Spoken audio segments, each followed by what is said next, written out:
Alhamdulillah, program Titian Barokah paket 8 gratis 1, paket ekonomis 12 hari plus taif. Jadi 8 orang yang berangkat gratis 1 orang. Paket ekonomis booking sekarang, 1 kamar isi 4 orang itu disebut quad, 1 kamar isi 3 orang disebut triple, dan 1 kamar isi 2 orang disebut double. Itu ada harga-harganya guys. Harga tersebut sudah termasuk tiket pesawat, tour leader, mutawif, handling airport, visa umroh, perlengkapan umroh, air zam-zam, city tour, Makkah dan Madinah, makan full board, dan lain-lain. Segera hubungi kita di nomor yang tercantum di sini. Segera hubungi kami agar dapat umroh yang barokah, aman dan terpercaya. Assalamualaikum warahmatullahi wabarakatuh. Welcome back, selamat datang lagi di channel Babe Aldo bersama gua Babe Aldo, YouTuber rakyat biasa yang terus sehat, dan jangan lupa ngopi. Bismillahirrahmanirrahim. Alhamdulillahirabbil alamin, wassalatu wassalamu ala sayyidil mursalin Sayyidina Muhammad wa ala alihi washabihi ajmain. Rabbi shrah li sadri wa yassir li amri wahlul 'uqdatam min lisani yafqahu qawli bi jannabi wa alihi. Salam revolusi akhlak, semangat revolusi akhlak. Semoga akhlak kita jadi lebih baik hari ini dibanding kemarin. Panjang umur, perjuangan, merdeka, Allahu Akbar. Salam sejahtera bagi seluruh rakyat Indonesia dimanapun kalian berada. Semoga kalian semuanya dalam keadaan sehat walafiat, tidak kurang suatu apapun. Dan mudah-mudahan kalau ada yang sakit dari kalian itu menjadi sakit penghapus dosa, menambah pahala sakit yang insya Allah segera disehatkan oleh Allah SWT dalam sehat yang manfaat. Amin wa rabbal alamin.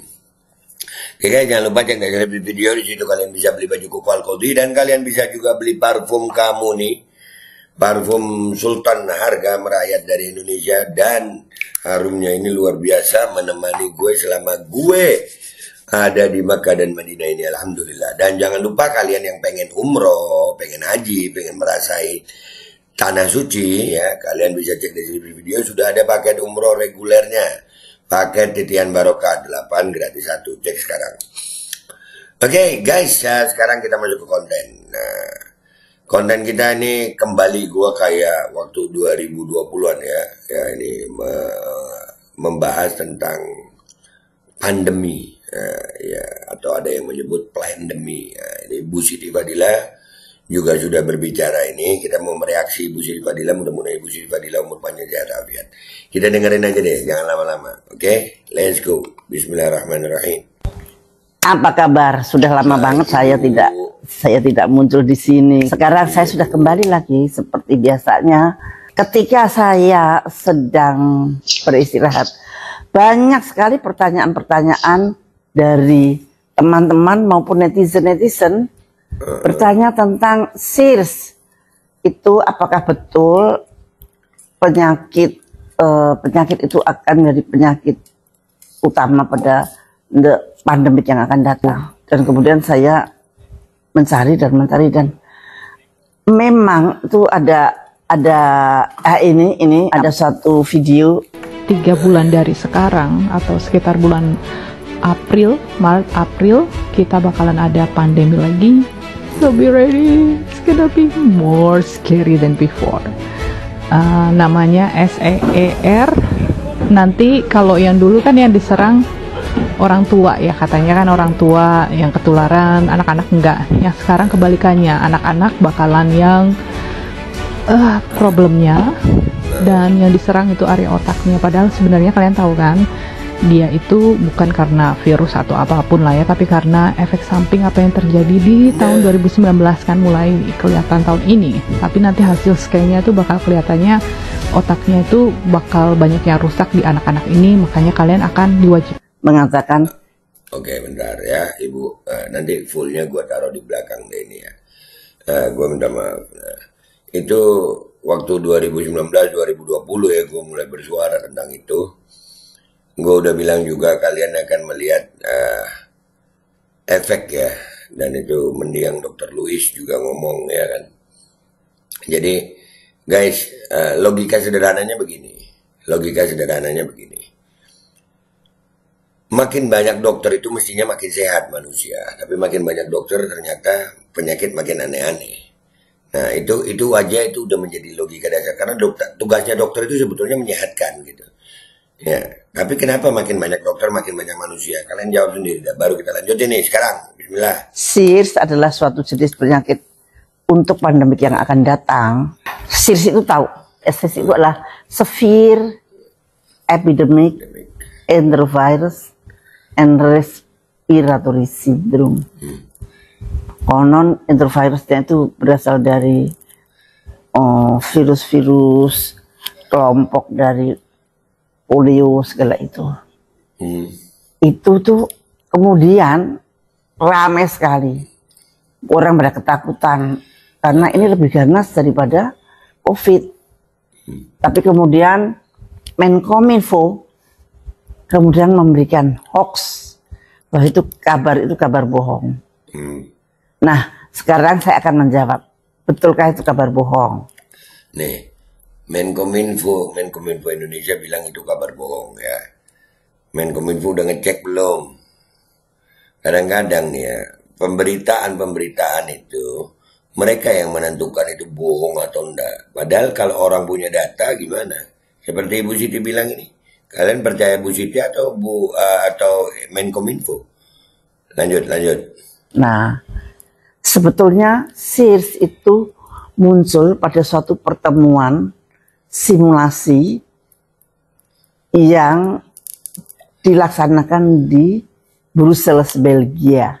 Itu kira-kira pada bulan Oktober 2022. Pertemuan dari beberapa tokoh kesehatan, ada Menkes, kemudian ada ahli epidemiologi, ada public health, ada juga dari pengusaha-pengusaha swasta untuk kesehatan. Mereka berkumpul bersama dengan hostnya yang mengundang menyelenggarakan pertemuan itu adalah John Hopkins dan kemudian WHO dan Bill Gates. Mereka membuat simulasi untuk next pandemic, untuk pandemik yang akan datang. Nah, penyakitnya apa? Nah, mereka memakai penyakit SARS ini, SEER, Severe Epidemic Enterovirus Respiratory Syndrome.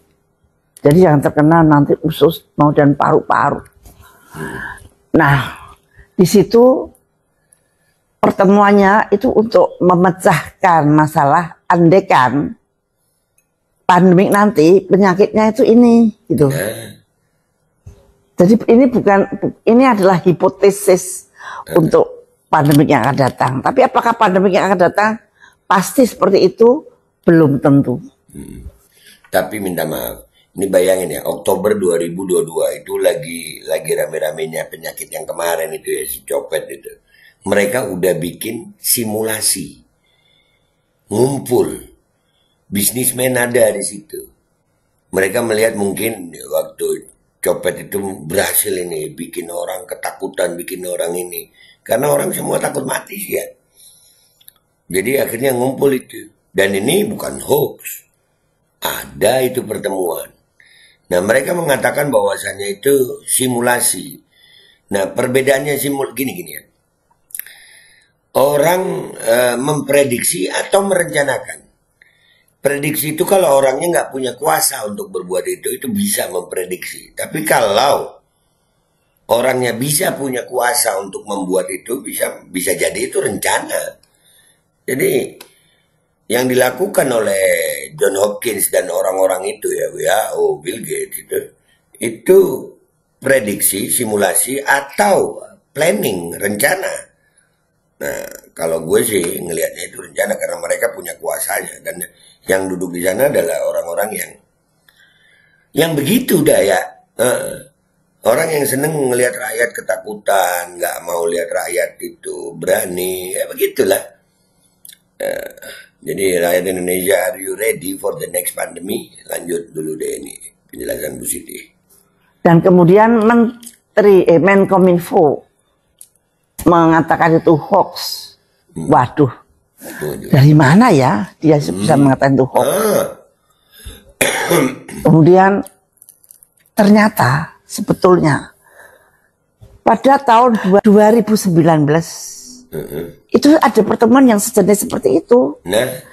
Tapi diselenggarakannya di New York. Dan panitianya yang menyelenggarakan itu tetap John Hopkins Hospital. WEF, jadi bukan WHO. Pada waktu 2019 masih WEF. WEF dan Melinda Gates Foundation atau Bill Gates. Jadi tiga itu faktor yang sama dengan yang SEARS tadi. Nah, pertemuan itu disebut 201 event. Pada pertemuan itu juga dihadiri oleh menteri-menteri dari seluruh dunia pastinya, tapi ya tidak seluruh dunia, biasanya terpilih aja. Kemudian ahli-ahli epidemiologi, ahli-ahli public health. Dan Menteri Kesehatan Indonesia masih sama yang dari 2019 sampai hari ini, yang terakhir waktu itu Terawan sempat ya, Terawan akhirnya karena melawan dipecat, diganti Budi Gunadi Sadikin, dan sekarang Budi Gunadi Sadikin masih. Kalian nggak nyambung otak kalian nih, parah kalau nggak nyambung dia. Lanjut ya Bu, ayo Bismillah, ini lanjut. Dan mereka waktu tahun 2019 hipotesisnya adalah coronavirus, jadi kayak COVID. Dan ternyata pada tahun 2020 COVID itu terjadi. Jadi pada waktu itu di New York pertemuannya. Nah, kalau kita melihat pada tahun 2019 ada pertemuan simulasi 201 event yang diselenggarakan oleh penyelenggara yang hampir sama dengan yang tahun 2022. Tapi pada tahun 2019 betul-betul menjadi pandemi COVID. Nah, sekarang kan kita mesti berpikir dong, iya, Bu. Benar nggak yang tahun 2022 itu hoax? Belum tentu. Karena pada 201 event itu benar-benar terjadi pandemi COVID. Kita harus belajar dong dari sejarah. Benar, Bu. Jadi pada tahun 2022 ada pertemuan yang disebut namanya catastrophic contagion. Jadi simulasi untuk suatu pandemik yang akan datang tahun 2022. Katanya pandemik itu akan terjadi pada tahun 2025. Kata mereka loh. Nah, itu dihoaxkan. Wah, enggak, itu enggak benar, itu enggak benar. Oke, kalau itu enggak benar. Kalau 2019 itu terjadi pertemuan persis seperti itu. Panitianya juga hampir sama, tetapi kotanya di New York. Dan ternyata 2020 benar-benar terjadi. Penyakit yang dihipotesiskan benar-benar menjadi pandemik COVID yang dahsyat. Nah, sekarang terserah pada Anda. Apakah mau percaya yang hoax, ataukah masih ada kemungkinan bahwa pada tahun 2025 nanti akan terjadi pandemi. Entah kapan, apakah bulan April atau kapan. Karena dunia sudah sangat siap untuk itu. Panitianya sudah ada, uangnya sudah di-delivery. Indonesia juga sudah mendapat 25 juta US. Pandemic fund. Kemudian ahli-ahli dari akademisi sudah mulai meneliti vaksin yang akan dibuat untuk the next pandemic itu apa. Sudah mulai penelitiannya. Jadi Anda jangan terlalu percaya bahwa itu hoax. Tapi juga jangan terlalu percaya bahwa itu yang akan terjadi. Tapi yang jelas pandemik pasti akan terjadi. Hampir pasti. Bagaimanapun bentuknya kita belum tahu. Terima kasih. Sama-sama Ibu. Mudah-mudahan Ibu sehat, umur panjang, sehat afiat Ibu. Dan ini buat rakyat Indonesia. Kalian masih nggak mau ngambil pelajaran juga. Kalau gua dari awal itu tadi ya, logika dasarnya, makin banyak dokter makin banyak penyakit. Dan yang paling utama adalah uangnya sudah ada. Indonesia udah nerima. Indonesia udah nerima itu. 24,9 juta tadi itu datanya ya. Pandemic Fund. Dan Menteri Kesehatan Indonesia juga masih tetap Budi Gunadisadikin. Jadi cuman ada sedikit harapan mungkin nggak pandemi. Itu kalau menurut pandangan gue ya. Karena bisa jadi lebih dulu perang dunia deh. Bisa jadi lebih dulu perang dunia. Ya. Wallahu a'lam yang mana duluan. Cuman kalau kita nggak belajar, ya keterlaluan dah. Kita ini disibukkan sama yang lain-lain sih ya. Kita ini disibukkan sama hal-hal yang lain. Yang juga penting, gua nggak bilang itu nggak penting. Dan kembali kepada rakyat. Kembali kepada rakyat. Rakyat mau nerima nggak ini? Kalian, are you ready for the next pandemic gitu. Dan kalau rakyat masih nerima juga ya nggak tahu gue. Ya gue mah lebih percaya Bu Siti. Begitu guys. Nanti video fullnya tanpa gue reaksi gue taruh di belakang ya. Gue pamit dulu. Siap-siap aja deh ya. Siap-siap. Nah kalian mau terima atau enggak gitu. Kalau gue sih kagak. Enjus-enjus lagi. Makin banyak penyakitnya itu. Bisa jadi itu memang benar seperti yang kata video di reaksi Ibu Siti tadi. Memang efek dari yang kemarin itu kan. Yang rame-rame kemarin itu kan. Itu aja. Gua Mbak Aldo pamit dulu. Sampai jumpa di konten gua berikutnya. Wabillahi taufiq wal hidayah. Wassalamualaikum warahmatullahi wabarakatuh. Guys, jangan lupa kalian cek deskripsi video. Di situ ada baju koko Al-Khudi. Ada juga parfum kamu nih. Dan juga kalian yang mau daftar umroh, silakan. Ya, daftar umroh sudah ada paket umroh titian barokah, paket regulernya, paket 8 gratis 1. Cek sekarang guys. Apa kabar? Sudah lama banget saya tidak muncul di sini. Sekarang saya sudah kembali lagi seperti biasanya. Ketika saya sedang beristirahat, banyak sekali pertanyaan-pertanyaan dari teman-teman maupun netizen bertanya tentang SIRS. Itu apakah betul penyakit itu akan menjadi penyakit utama pada pandemik yang akan datang. Dan kemudian saya mencari dan memang itu ini ada satu video 3 bulan dari sekarang atau sekitar bulan Maret April kita bakalan ada pandemi lagi. So be ready, it's gonna be more scary than before. Namanya SEER.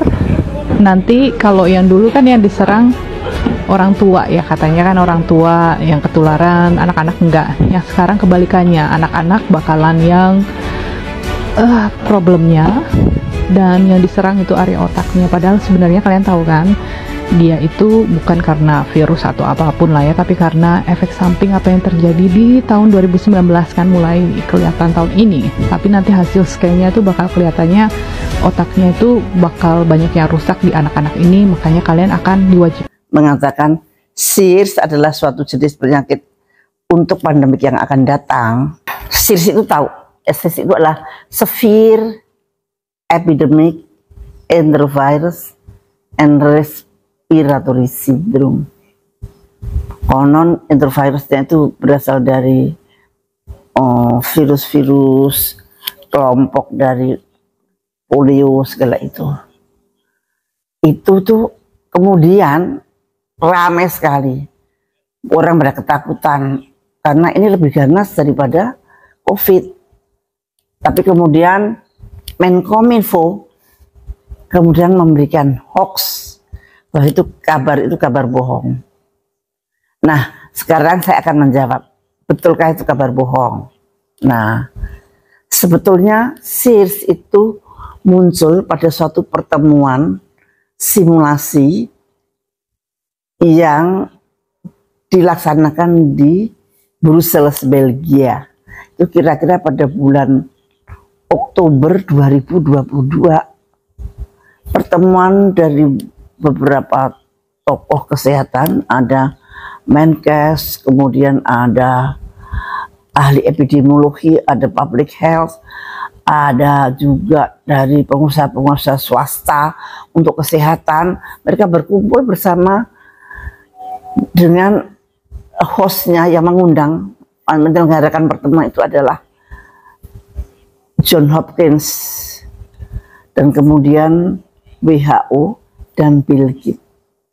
Mereka membuat simulasi untuk next pandemic, untuk pandemik yang akan datang. Nah, penyakitnya apa? Nah, mereka memakai penyakit SARS ini, SARS, Severe Epidemic Intervirus Respiratory Syndrome. Jadi yang terkena nanti usus, mau dan paru-paru.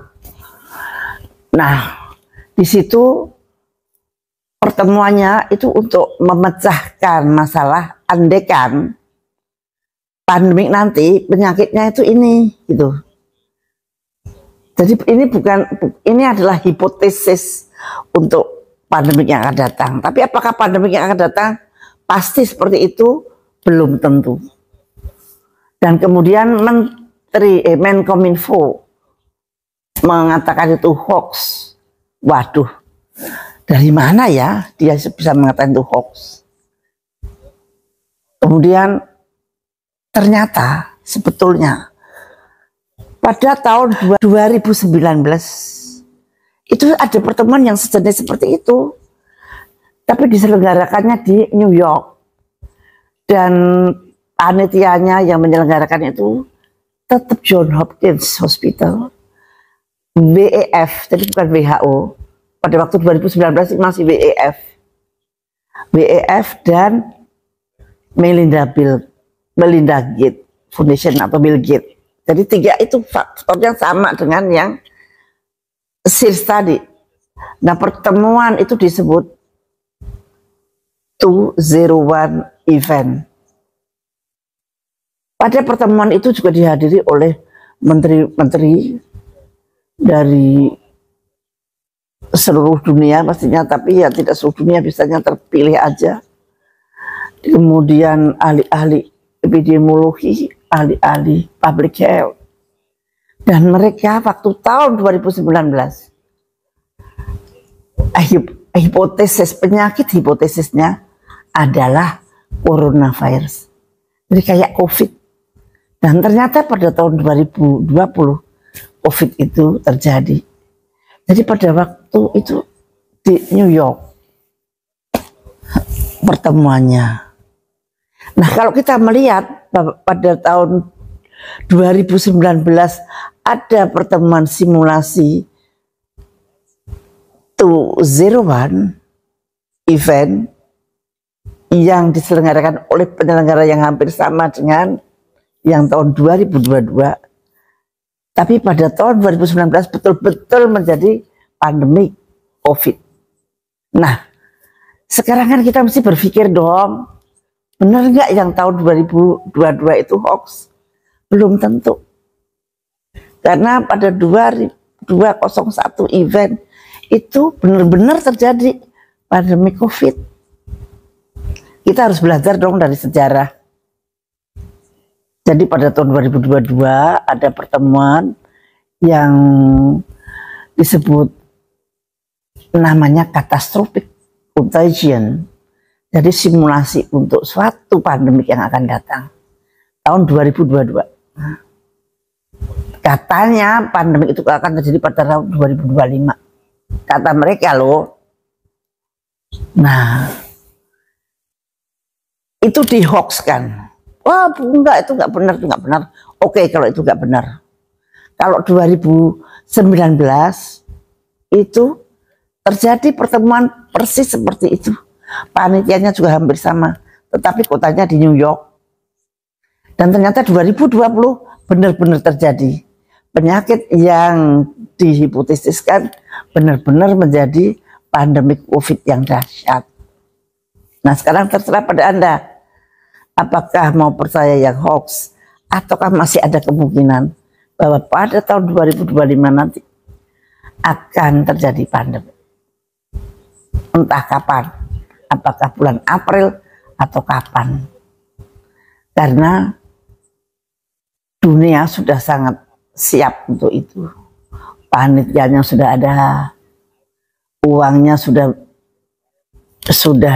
di delivery. Indonesia juga sudah mendapat 25 juta US pandemic fund. Kemudian ahli-ahli dari akademisi sudah mulai meneliti vaksin yang akan dibuat untuk the next pandemic itu apa. Sudah mulai penelitiannya. Jadi Anda jangan terlalu percaya bahwa itu hoax. Tapi juga jangan terlalu percaya bahwa itu yang akan terjadi. Tapi yang jelas pandemik pasti akan terjadi. Hampir pasti. Bagaimanapun bentuknya kita belum tahu. Terima kasih. Alkodi kembali hadir. Baju koko kesayangan Anda kini sudah tersedia kembali. Untuk pemesanan hubungi nomor di atas. Dengan desain yang semakin modern dan bahan yang semakin nyaman. Alkodi siap menemani ibadah dan aktivitas sehari-hari Anda. Dapatkan koleksi terbaru Alkodi sekarang juga.